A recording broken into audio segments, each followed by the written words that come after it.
All right, what's going on, everybody? Today, I'm going to be talking about the least popular topic in trading, which is journaling your trades. A lot of people like looking at candlesticks, patterns, whatnot, but I think one thing that's overlooked is the journal. So I'm going to go ahead and go over some journals today or what journaling is. Okay, so what are the benefits of journaling? It's to maintaining a trade journal is essential practice for stock traders seeking to enhance their skills, minimize mistakes, and achieve consistent success in the dynamic world of trading. This information helps you review and analyze your trades objectively, identifying what went well and areas for improvements. So why don't people, given that information, why don't people journal? Uh, a lot of the reasons is because number one, they don't know how to journal. Number two, maybe they don't know what informations to take from the journaling. Or number three, maybe because they take too many trades or too many different strategies that the information that they get wouldn't be valid anyways. So I think it's important to at least whatever, if you're a beginner, especially to just start journaling. If you're a professional, you know what you're doing. It's up to your discretion, but there is a lot of professional traders that do journal. And number one is to be able to show, their students or whatever, their progress or track their performance, but also to fix any little mistakes, because as a trader, at any level, you're always constantly trying to find ways to get better and to improve. So I like to go over some of the benefits. Right, it helps you with risk management. Um, so by journaling, you can you could see what type of trades, when you're inputting your trades, you could document your position size. You could document the risk to reward. You can document where you got in and out stop losses to help you determine whether your trades were quality trades. Are you sizing up at the wrong time? So by journaling your position size, your entries and exits, it lets you know if you're risking too much, and you can measure it with your portfolio size to see if you're risking too much or not enough, right? Because risking not enough is also an issue if you think about it. Okay, so it also helps with emotional discipline. So you can record on the notes. You can record your thoughts, your emotions, your feelings in each trade to be more aware of your emotional biases. So if you have a bias, a game plan for I'm looking for puts today, and we kind of break pre-market high, we're running, and all of a sudden now you're playing calls, you got to write it down, right? So you can correct the mistakes, because if you're looking for puts and your strategies for puts, but all of a sudden you're switching your game plan, your journals is recorded, so you can go back and look at it and where you went wrong, so you could fix it, so next time you won't be going against your plan. And that leads to the next, strategy refinement. So strategy refinement is that you could fine tune your trading strategies based on the data that you get. What I like to do is do one every week. Some people do it for like a long period of time, but I like to do it every week because that gives you enough of a sample size to see, okay, what was I trending? What was I doing this week? Was I chasing anything this week? Was I waiting for 5-minute fair value gaps? Was I, utilizing hourly? So whatever, I like to grade my trades. So you'll see the A, B, C, Ds. And even if you get an A, doesn't always mean that you, had the most ridiculous trade. It could just be I followed the setup entry and I hit my target and I got out, right?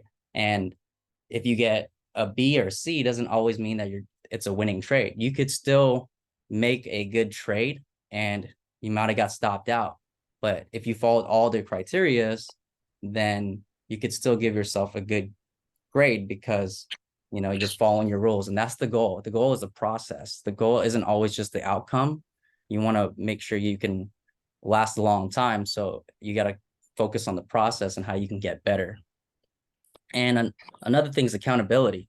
One of the things that I struggled with before when journaling was that I might take 100 trades in a week, and I don't want to type all that in. It's just tedious work.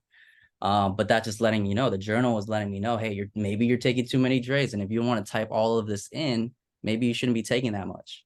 So, and another thing too is it's letting you, or if you want to have an accountability partner, you could always share that information with them, people that you feel comfortable with, and they could look at it and they can give you an honest review. They can give you a different perspective on the stats that you see, and it's a great way of just tracking your performance and having stats to verify what types of trades you're taking.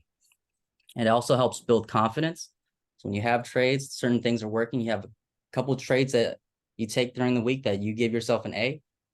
Just try to find what the reasons were for why you got those A's and try to repeat those. All the times where you got F's, they will stand out. They will be clear after taking a certain amount of trades. That's why you get this data, and you can remove that and focus on those winning trades, and that'll help you get more confidence. And then once you get those types of numbers, this is all kind of, in steps. You can focus on goal setting, right? I don't really like to say a dollar amount because the market always decides what it wants to give you. If there's news one week, then you can't really force it, but I like to do where, if you could just focus on, okay, I want to be able to take 3 trades and I want to wait for my setups. And if there's no trades, I'm going to take less than 3. But my goal is to do 3 trades and try to end the week green. It could be as simple as that. And as you get better, you get more data, then you can kind of create more higher goals for yourself. But the main thing is to give yourself historical reference.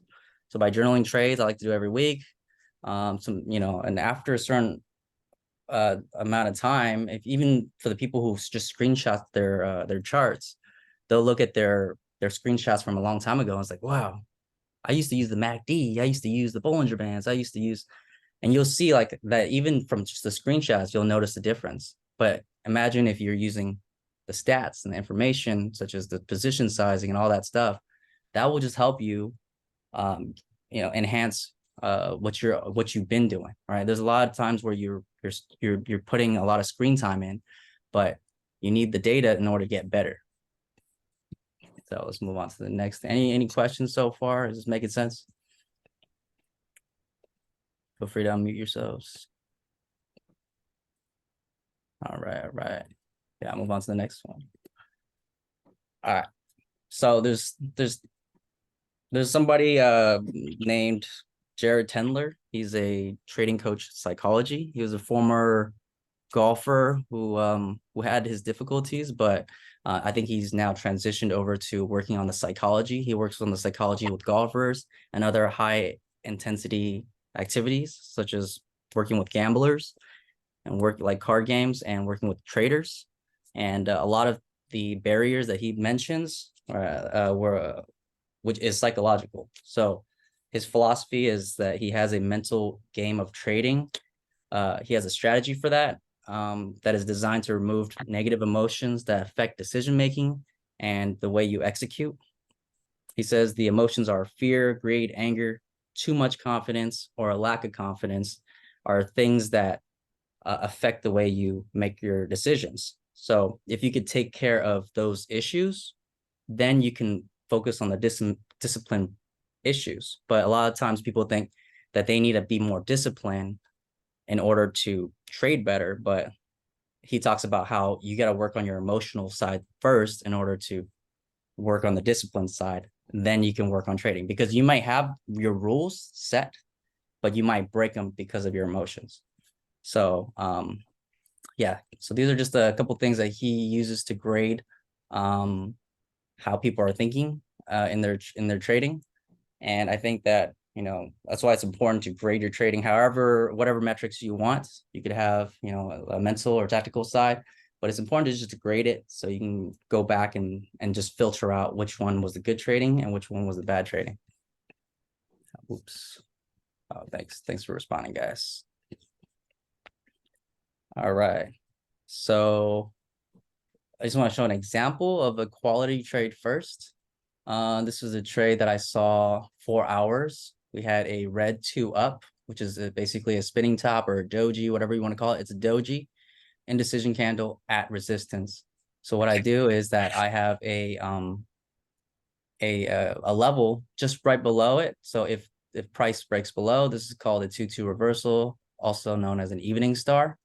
So I took 2 trades utilizing that strategy. Number one was that I had that red line. I told you if it broke, I'll be looking for puts. We had a huge rejection right here, and I entered right after. So we broke, I exited right here. So in my opinion, I think that I followed the game plan. I executed very well, but I would give myself maybe a B plus on this trade. Why? Because what I could improve on is maybe staying into a trade where it gives me a reason to get out. So I'll give this one a B, and I'll put that on my journal. Great execution, 33%. But there's room for improvement. So I give myself a B. And then after, I was still looking for puts. We created an equal high, or we created a high, and as price came down, we created equal lows. Once we swept liquidity and I saw us displacing below the swing low right here, I entered puts again, and my target was just here. If you can see, like at the 4 hour, it ended up dropping a lot more, 439, but I got out at 443 something. But in my opinion, this is an A plus setup. Why? Because we had reasons. We had a liquidity sweep, right? A double top, and we were breaking some type of lows, and the risk to reward was pretty good because I'm not chasing this play, right? I'm getting in on a break, but we have liquidity to target to the downside. This is 66%, good trade. So here's an example of a trade that was a win, but was not a good quality trade, in my opinion. This is Google. I took this for 32%, or we'll see in a little bit. But the reason why this was not a great trade was because I'm chasing, right? We had so many opportunities to get in before, right? We had a fair value gap here that was disrespected. We had another fair value gap right here that was disrespected, ran through with liquidity to target to the downside. It wasn't until we were hitting the low of day where I decided to play a breakout of the low of day. The only issue is that when we hit the low of day, that it could be a liquidity sweep, and we could come right back up here to this fair value gap. But I got in. I had a clear stop loss, which was this fair value gap right here. And as price came up, we didn't close above this fair value gap, and we ended up dumping. My target was a previous gap fill, and I exited. So this was still a good execution. It could have been bad if we just closed up here and then we just ended up running through all this liquidity. But that's why I would give this a C. So even though I got a 30%, I grade myself maybe a B or maybe a C, right? We don't know, but it's not an A for sure. So not every winning trade is going to be an A plus. So what can you learn from this? This is the time where I'll give you guys, maybe like 10 seconds, but if you guys can unmute yourselves or even write in the chat, what can you take away from this journal spreadsheet?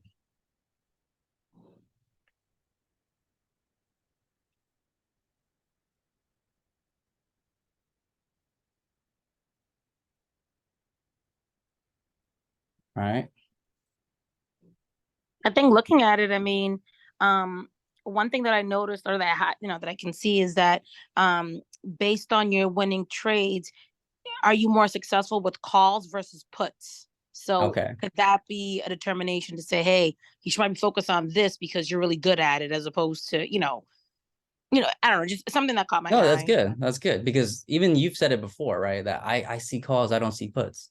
So if you actually track all your trades, maybe you think that, but you might not be right. You might be good at puts. You just don't see it as often, right? So it's good to track it. But yeah, that is something that I think is important. I'm better at puts than calls, but that's why it's good to track if your winning percentage with getting puts and calls. Average return is also important. So let's say you take 4 trades and you make $100.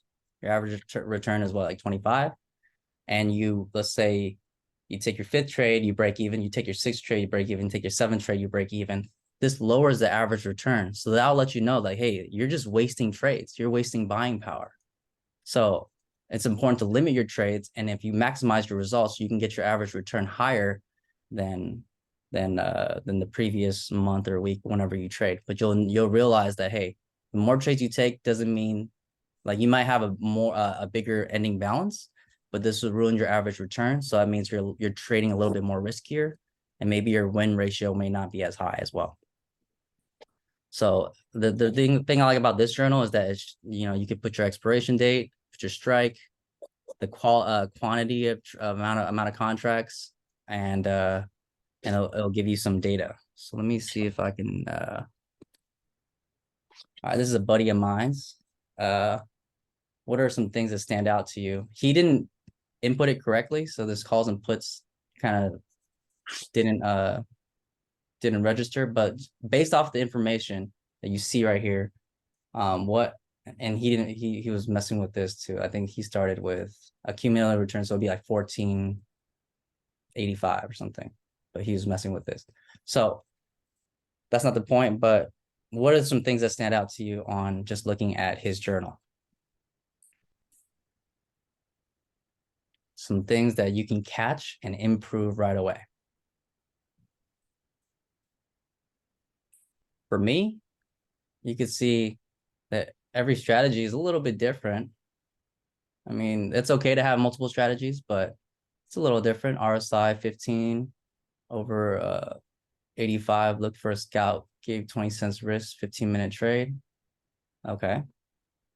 Swing from previous day, follow through after closing below 4-hour trend line. Data caused me. Okay, and then right here, look for break below local support. Got stopped out quickly from bounce. Okay, so if you can see, he's getting puts, calls, puts, calls, puts, calls, right? And on top of that, another thing that stands out to me is that you can look at the invested. So if he buys one contract at 79 cents, that's $79 invested. So he'll loses a trade, and then he invests 207, and then 98, and then 127, and then 211, 305, then 4. So as the day is progressing, he's just spending more and more money. So journaling this lets you know, like, yo, that's a red flag. Why are you betting more after you lost your 3 out of 4 trades? Why are you betting more? You got to bet less. All right. And he went from ZOM to SPY to Tesla to Tesla to Tesla. That's all. They're all different. I mean, they're all part of SPY, but they are different. So that's just a thing that stands out. But this is the power of journaling, that you could find little things like that. Do I take calls, puts? Like he's taking a call, put, and call on Tesla. So looks at and they're all the same strike. So that tells me he got calls. It didn't it stopped him out, so he got puts and it worked. And then he got calls, which I think he's swinging. I think this ended up working out for him 2 days later. I think he was down 45%, but then I think 2 days later it gapped up. Like $9 or something. But is that good risk to reward with this account balance? Not really. So he's basically used all his buying power in one day, over trading 7 trades, inconsistent sizing. So that's just an example. Okay, so let's take a look at another journal, and you can take a look at the types of trades that were taken. Okay, so taking on the week 37 trades on the week, which in my opinion is too much. We bring that down, and you can look at the win percentage of 65, but why is the average return $20? It should be higher. Why? Because it was just taking too many losses. Taking too many trades leads to too many losses. All right, we got some nice winners, small losses, but if you look at the losses, what are the grades that were given? Chase the gap fill, stopped out, D-. Chasing gap fill again, SPY, same strike, try to go for it twice, stopped out 80%. So this was unnecessary, chasing twice. Again, let's see the losses. Early and early trend line break up into fair value gap resistance. Early F. Again, chasing. All right, pull bull pennant, trend line break, fail, D. So you can see all the Fs. What are the Fs that I'm giving? And they're all chasing. Let's see again. FOMO added after we popped up. Quick loss, 40 bucks, F. Lower low, lower high, F on Microsoft. Late trend line break. So you can see the trend, right? All of them are just, they're more emotional trades, all the losses. Chasing low, chasing gap fill. Even this win I chased, chasing low, tight stop loss. Even if you win, it's still a bad trade. Fair value gap rejection, 5-minute late entry got stopped out. D, not enough because you got at least a good entry or a fair value gap, a reason to get in. So it's a D. So now let's look at the winning trades. The ones that stand out. Bullish fair value gap was disrespected. So you get puts, 28%. Bullish fair value gap disrespected. Well, that was an add-on. Added another contract. Added more contracts. Okay. Trend line break B, support break B, bull flag break. But we look at the bigger ones, again, 14% fair value gaps. Fair value gap, 4-hour rejections, 34%. This is the one that we showed earlier. The two spies, the red 2 up evening star that I showed in the image before. They're the two trades, 34% and 62%. Both fair value gaps. Again, break a low, fair value gap. So out of all the trades that went well, it was utilizing the fair value gaps. All the trades that went bad was me just chasing lows, chasing highs, early entries. So going into next week, takeaway is to utilize, get less trades, number one, because if I could just eliminate even the B setups or the C setups and just focus on A plus setups, then it really should be how many A plus setups, how many A setups do we see at least per day? We got 1 on the 21st, on the 22nd. So zero A setups on the 21st. On Tuesday, there was A.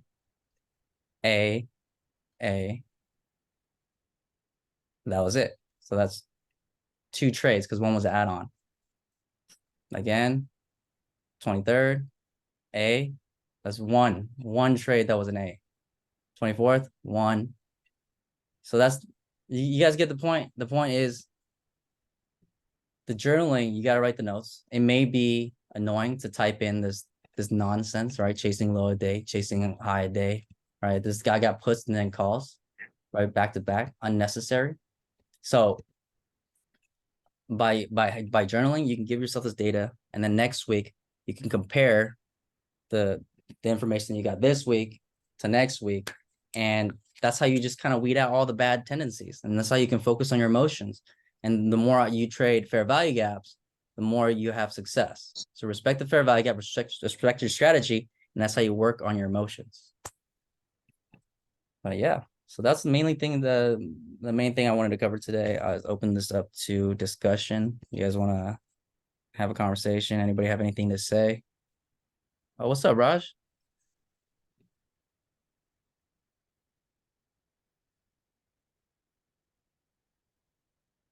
Yo. Yeah, so What up, bro? What are you up to? yeah, so let's talk about it. What's the takeaways from this journaling? Do you guys learn anything? Does it seem like something you want to do? Does it seem like it would be beneficial? I'm gonna do it. Not my futures trades. I'm gonna do my options trades starting, I guess, tomorrow, huh? So from tomorrow till Friday, I'll do all my options trades, and then if you want, we can catch up this Sunday and see what came of it. Yeah. I think I encourage everybody to at least start however you want to start. It could be as simple as just writing it on a piece of paper, writing what your emotions are, whatever, but just writing something down so you have something to get better at. And I think Raj, yeah, like you can do your options trade. I know your futures, you follow a very strict rules set on that with no theta, so it allows you to hold trades longer. But in terms of option trading, yeah, I think that'd be good. So you can at least have, improve your options trading. So Yeah, honestly, look for it. futures. I trade futures at such a high volume that like entering in all that data is just gonna be tedious, and I'll let TradeMate take care of that. But for Mhm. options, yeah, I'm much more less inclined to overtrade. I mean, you can't really, yeah, I'm not going to overtrade options. Yeah. And I have some things I want to try to speak with options as well. So I think this journal will help me with that. I'm also still trying to decide if I want to do a strictly data-based journal or like more of like a diary-based journal where I kind of come down at the end of the day and write like what went wrong, what went right. What was your takeaway from what was the takeaway from this type of journal where you see the calls to puts ratio, Let's see here. the I the just return? sat down here, so let me see here. 65% win, average return only $20. See, if you're gonna have a first of all, if you're gonna have a low win rate of 65%, then your average return needs to be way higher than that. Yeah. Uh, Yeah. Straight up, if like there are strategies where you can have a low win rate, but you gotta have you gotta let your winners run. So this is telling me he didn't let his winners run, and he definitely overtraded. One, two, three, four, Too many five trades. red trades in a row. You should have ended at the two red trades or even three red trades. You should have ended right there. One, two, three, four, five red trades in a row. Whoever this was tilted that day for sure. I've been there. I'm sure we've all been there where you're just tilted and freaking, your mind starts making up, I've been there too. Your mind will start making up setups when it's Yeah. not Mm-hmm. there. And on Friday, you could see the sometimes the more you trade at the end of the day, the more mistakes you make. Yeah, That's just for how it sure. is. I'm a big victim of that. It's more Big mistakes you victim of that make one. and big mistakes too. Look at this 21, 26, 13, 10, 23. Right after having a nice little win, you just kind of give it all back. Exactly. Oh my God, I've been there for Give it sure. all back. And then For get lucky sure. right here. The last two trades of the day, they get lucky, 44%, 16. But this is at this point, you don't need this many setups. You don't Yeah, need to be trading this much. These two already is you're good. Because you have to do all this to fight to get some of it back is pointless. exactly. So you have to find a way to remove the video game aspect of trading and focus on what works. It's supposed to be boring. What works? It's supposed to be boring. That's a gem right Okay. there. Got a question. That's why our live trains can be fucking boring sometimes. We're sitting there waiting. When would you recommend a journal at the end of every trading day? What I do is what I try to do is I try to type like after I enter the trade, I'm hoping to stay in the trade longer than 40 seconds, right? So I would I would type it, I would have time to type it out and let the play kind of develop and I can kind of like write my notes and stuff. Because if I'm day trading, you should kind of hold it for over a minute or two, 3 minutes. So that gives you time to type it out because you're not supposed to be watching it like a hawk anyways. You have your stop loss, you have it set, you could put, if you have a different monitor, you can just start typing it. I like to do it after every trade because if you wait for the end of the day or end of the week, you might realize that you have to type in 100 trades. So you won't do it. And if you Mm. won't do it, then there's no point in even starting. And then there's no point, you won't get better. So try to do it like right after the trade because even if let's say you could do it right after the trade and after the trade is over, you're not supposed to jump into a trade the next second. So it gives you time to type it out and wait for another potential setup. That's why it's important to have a game plan and you could execute on your game plan and until your levels are met, that's when you make the next trade. So I would recommend potentially doing four trades, 4 trades a day max. But um you enter and exit trades or what do you do? And then at the end of the way, do you get in a trade back like calls puts? Because if that's the case, then write it down, journal that then, and maybe do it whenever you get some downtime, but during the trading hours. Because like I said, then if you lost 3 trades in a row, you lost like $200 or something, you might be like, I don't want to do it. I don't want to do it. All right. So just do it right after. It's kind of like doing homework, right? When I was in school, you get the homework. If you just do it right away and you realize you just do the homework, even if you do get a C on the test or a B on the test, you still get an A in the class if you do every single homework assignment. So you just do it right away. So I get into trades kind of one after the other. Yeah, you shouldn't do that. You shouldn't do that. What was the example that I had earlier? Right here. the SPY one. It was the previous day, right? Yeah. You gotta give yourself a reason. So in order for us to give yourself a grade, right? The grade was because of that 4-hour breaking the 4-hour lows. But that was a trade for the entry, especially with this huge rejection. You can just risk the tie of this. The reason why like I said, I gave myself a B was because there was no reason to get out and there was no target that I hit. I just saw green and I took it. So even though this was a great entry, it is not an A setup. So there's room for improvement. Now, this is the reason why I give this one an A, is because we had a double top, we swept liquidity, and we had equal lows here that I was targeting. And even though we ran lower, if I had a target and I hit it and I got out, I can't be mad at it. This was 66%. For So real, bro. yeah, it's up to you to figure out what you want to like, how you want to hold runners longer. But by journaling it, you can kind of measure, okay, if I get 25% of my if I have 4 contracts and if I get out a one right here and let 4 run, then that might work for me. Or if I get out of 3 and let 1 run, that might work out for me. It really depends, because if you have 4 and you sold 3 right here and let 1 run, you may not get the maximum amount you could if you had 3 still, but you'll be risking less. You would be taking risk off, versus if you sell 1 here, or yeah, if you sell 1 here and let 3 run, it's just completely different, because if it reverses on you, you could end up red. So it's up to you to journal and figure out how you can go about figuring that out. And nobody knows the answer but you. No one should know the answer but you, because everybody's strategy is different. So by journaling, it just it'll let you know that, hey, every time I saw a double top with equal lows and I took this setup off of a break of this swing low breakout, then it was an A+ setup. So every time you see it, then you could scale up. You can't scale up if you don't have a strategy or understand historical references. Every time this happens, So Friday I was green, but bad trading. Yeah. So oh yeah, Laura, I can if you just DM me, I could send it to you.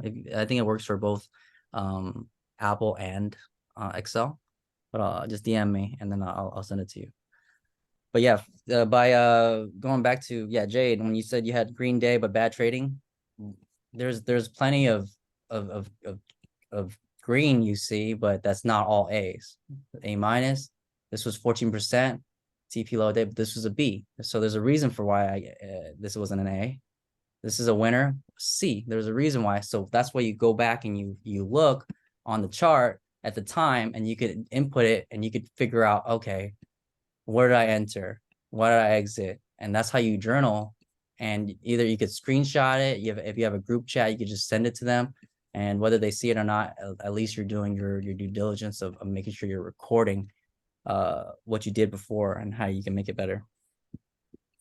But yeah, this was a 2-2 reversal right here. So whenever you see a 4-hour 2-2 reversal, that is A+ setup, and it will run. Every time you see a red 2 up 4-hour like this at resistance, it will always run. And when people want to say, oh, but it was the news that came out, nah, it's just straight up technical analysis.